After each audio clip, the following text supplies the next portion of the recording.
Hello guys and welcome back to Jusin's Translation YouTube channel. I am so happy that I can meet you again. Tahu nggak, satu hal yang ingin aku sampaikan dalam video kali ini adalah bagaimana cara kita bisa berkomunikasi dengan benar-benar. Literally, put our English into practice. Hal yang harus kita pahami adalah kita tidak bisa serta-merta menggunakan kosakata yang mana kita hanya bisa dapat dari kamus. Kadang kita perlu observasi, mendengarkan, menonton, atau membaca dari native speaker-nya sendiri. Nah, dalam kasus konteks spoken English, banyak sekali kita temukan berbagai macam frasa yang sebenarnya itu adalah bentuk idiom.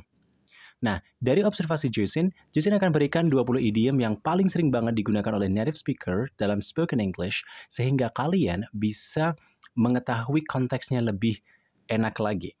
Dan tahu nggak bahwa idiom ini sebenarnya ada dalam semua bahasa? Kita akan mulai penjelasannya. Let's get started. Dalam bahasa Indonesia kita memiliki beberapa idiom, misal muka rata, kuda hitam, kupu-kupu malam, kepala dingin. Oke, so kalau misal kita bisa bilang muka rata di sini tidak tahu malu, kuda hitam ini adalah yang tidak dijagokan, kupu-kupu malam ini adalah pekerja seks komersial, lalu kemudian kepala dingin di sini adalah pikiran yang tenang seperti itu. Oke, seperti yang kita tahu, kata rata di sini tidak memiliki benjolan. Kuda hitam itu maksudnya apa? Kuda itu punya, adalah hewan yang digunakan untuk balapan. Lalu kemudian ada kata hitam di sini. Hitam biasanya ini seperti halnya bayangan, tidak kelihatan.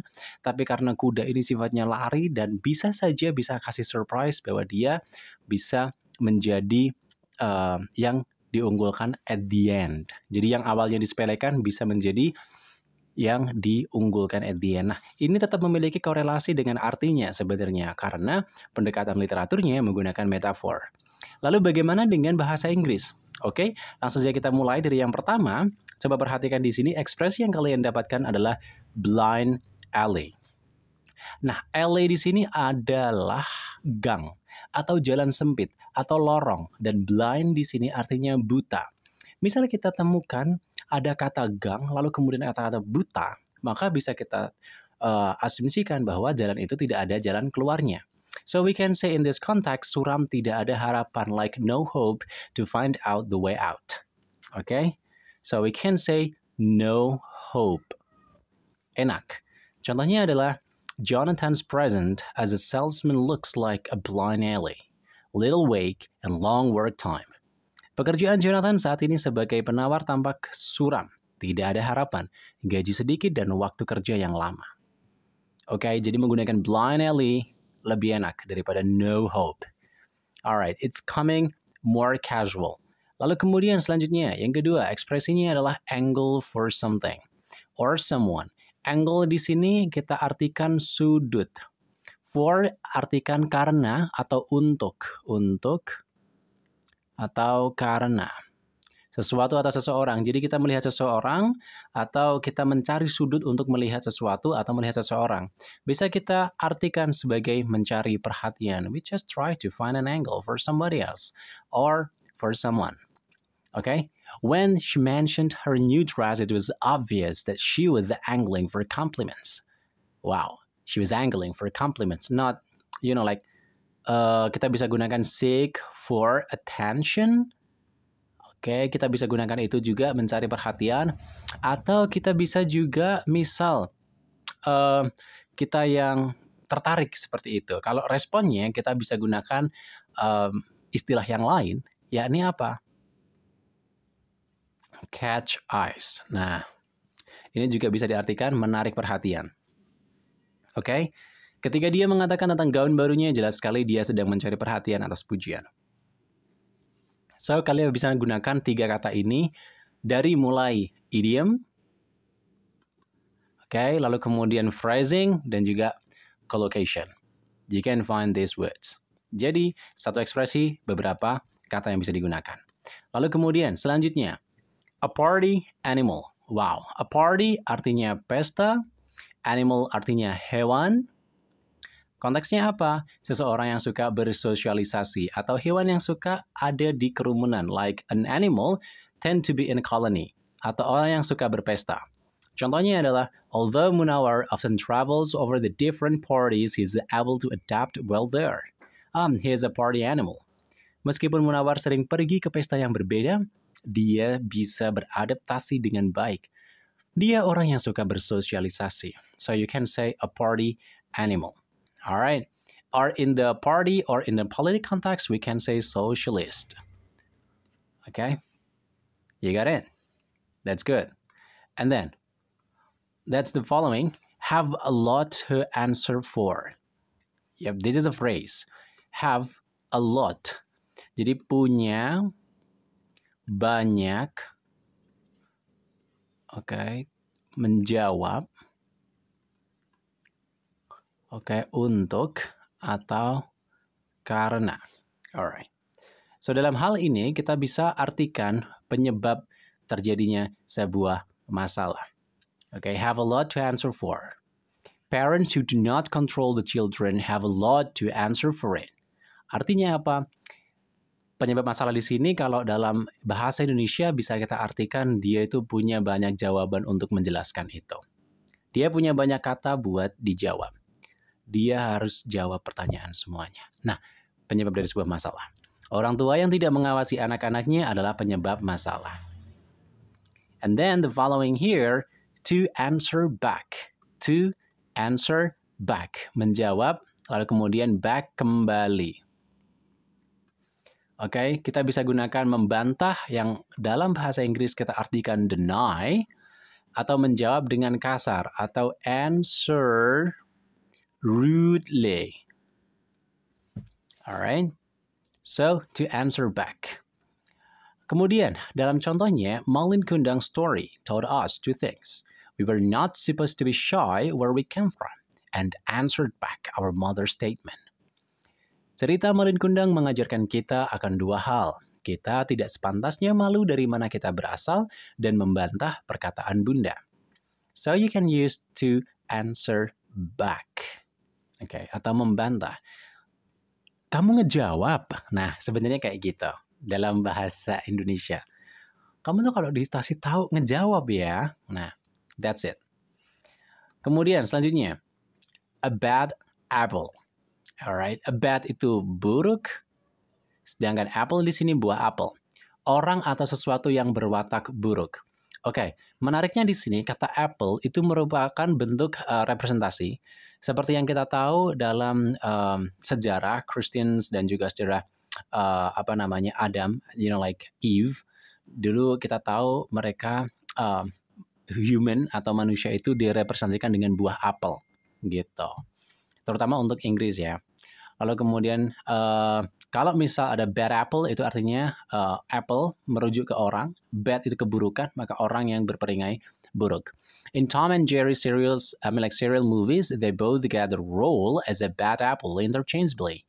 Dalam seri film Tom and Jerry, mereka berdua mendapatkan peran menjadi hewan yang berwatak buruk secara bergantian. Oke, clear?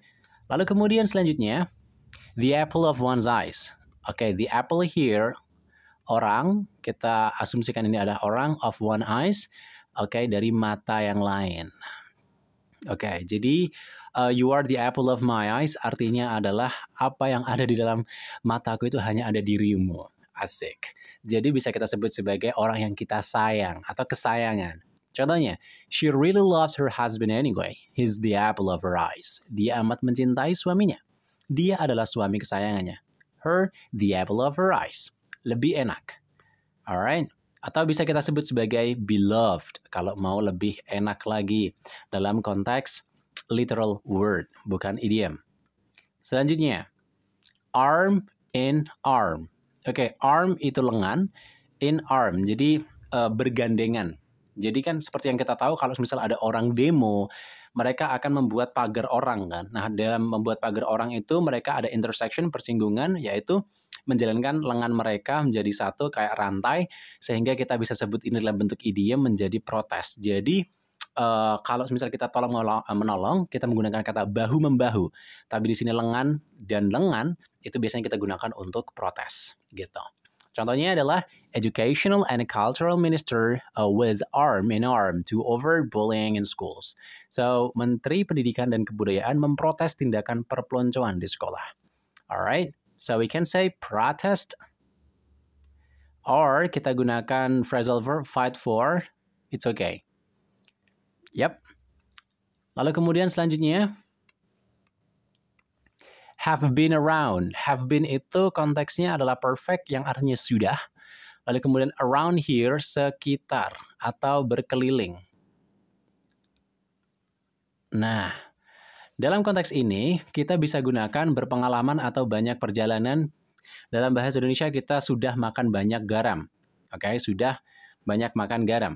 Lalu kemudian around di sini memiliki konteks sudah berkeliling. Jadi misalnya di ada circle, orangnya udah ke sini, orangnya udah ke sini, ke sini, ke sini, ke sini. Jadi dia udah keliling kemana-mana, mengetahui banyak hal, melihat banyak hal, menyaksikan berbagai macam perkara. So, kita sebut have been around. Lebih enak. Contohnya adalah, if you want to establish the business, there is no fault asking those who have been around in it. Jika kita ingin mendirikan sebuah bisnis, tidak ada salahnya bertanya pada orang-orang yang sudah berpengalaman di bidang itu. Lebih enak. Lalu kemudian, selanjutnya, ask back, meminta kembali. Ask itu meminta, back itu kembali. Atau dalam hal ini kita bisa gunakan kata invite, mengundang. Contohnya adalah, Salatiga Mayor asked back all Salatiga home industripreneurs to meet and greet at the orientation of Preneurship Expansion. Wali Kota Salatiga mengundang seluruh pengusaha industri rumahan Salatiga untuk bertemu dalam rangka sosialisasi perluasan kewirausahaan. Jadi kita bisa gunakan kata ask back. Itu enak daripada invite. So you have more choices to use the words to escalate your word proficiency. Dan the following here, kita punya apa lagi? At a loss. Oke, at a loss. Loss itu bisa diartikan di sini sebagai hilang. Oke, at itu spesifik, pada, di, spesifik. Oke, jadi tidak tahu harus bagaimana dead end atau jalan buntu. Oke, kita bisa gunakan dead end. Contohnya adalah, Morena is really at a loss now. She left her wallet in the bed, but she already got the bus. So, Marina benar-benar tidak tahu harus bagaimana. Dia meninggalkan dompetnya di kamar, tetapi dia sudah terlanjur naik bus. Atau at a loss here, like know nothing.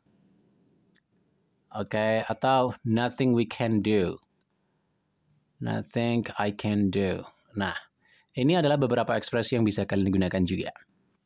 Jadi, tidak harus menghafal, kalian bisa temukan banyak ekspresi dalam video ini. Kemudian selanjutnya, at will. Nah, will itu di sini bukan artinya ingin, tetapi will di sini artinya kehendak. Bukan akan, tapi di sini artinya kehendak. Atau bisa kita sebut sebagai spesifiknya di sini at. Oke, at will artinya sesuai dengan apa? Sesuai dengan kehendak, sesuai dengan keinginan.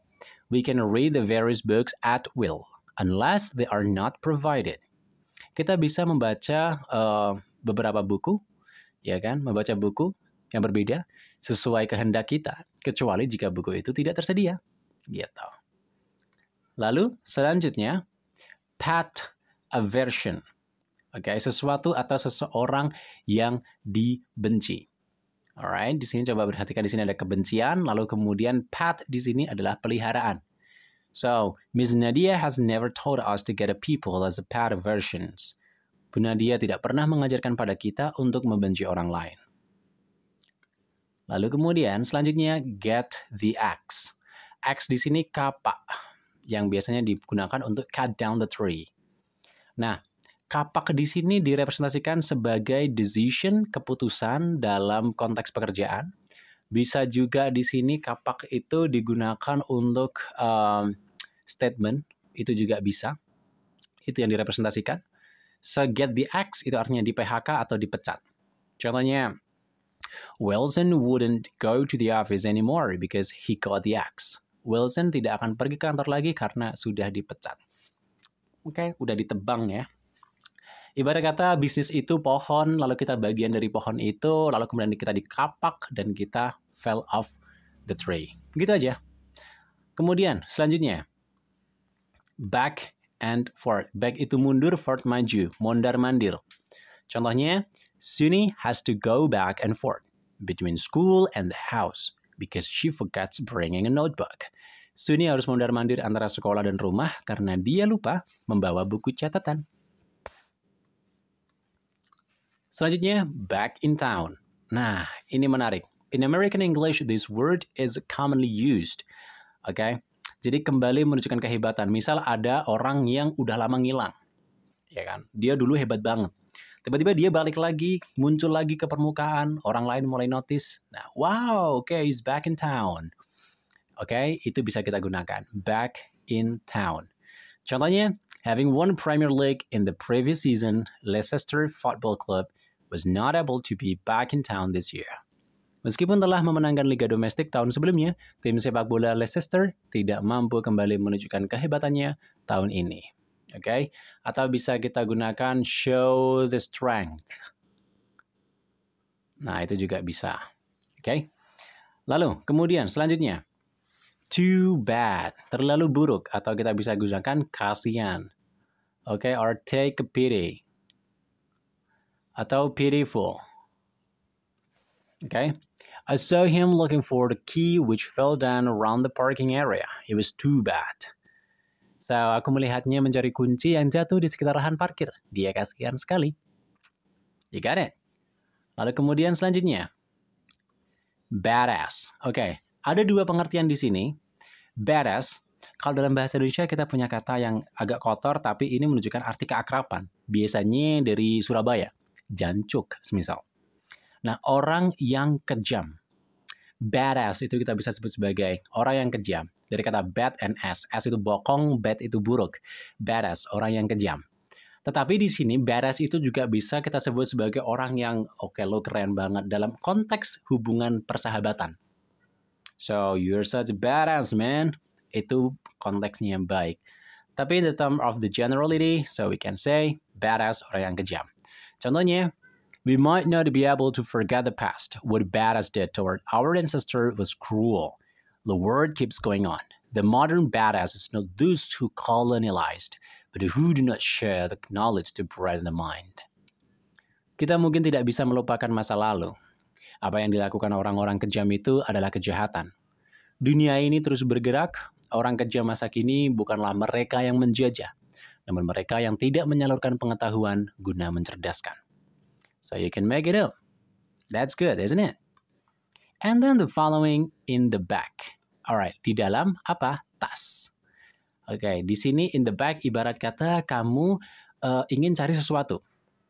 Oke, lalu kamu berangkat dari rumah bawa tas. Kamu ambil sesuatu itu, yang kamu cari, kamu masukkan ke dalam tas. So, it is in the back. Artinya sesuatu itu berhasil kamu raih. Ini adalah konteks yang dibangun dari idiom in the back. Contohnya adalah, if you keep studying hard, the high score will be in the back. Jika kamu belajar giat, nilai sempurna pasti tercapai. Nah, apa yang kita cari adalah high score. Will be in the back, akan ada di tas kita atau ada di genggaman kita. Katakanlah back di sini kita sebut sebagai hand, arm, or hold. Oke, jadi ada di genggaman kita. Cita-citaku pasti ku raih, ku genggam, seperti itu. Itu idiomnya. Lalu kemudian selanjutnya, get the ball rolling. Nah, get ini adalah causative verb, seperti yang saya bilang. Causative verb, the ball di sini dan rolling. Rolling itu artinya bergulung. Oke, bergulung, berguling, terserah. Kalian mau pakai yang mana? Nah, di sini the ball bisa kita sebut sebagai action sebenarnya atau sesuatu itu sendiri yang sifatnya itu adalah pekerjaan atau sistem. Nah, ini represent to the system. So, ketika kita bilang get the ball rolling, kita mencoba untuk mengaktifkan sistem itu. Bisa kita sebut sebagai memulai pekerjaan atau get the work started. Seperti ini. Contohnya adalah, Randy promises to clean up his room at weekend. It's about to get the ball rolling. Randy berjanji akan membersihkan kamarnya, ia tinggal memulai pekerjaannya saja sekarang. Nah, itu adalah penjelasan dari 20 idiom yang sangat-sangat umum, perlu banget kalian gunakan, sehingga apabila kalian ingin menggunakan ekspresi-ekspresi yang sudah Jocelyn berikan, kalian bisa menggunakan idiom ini. And I believe it will also change your performance in spoken English. Trust me. If you like this video, don't forget guys to subscribe our channel.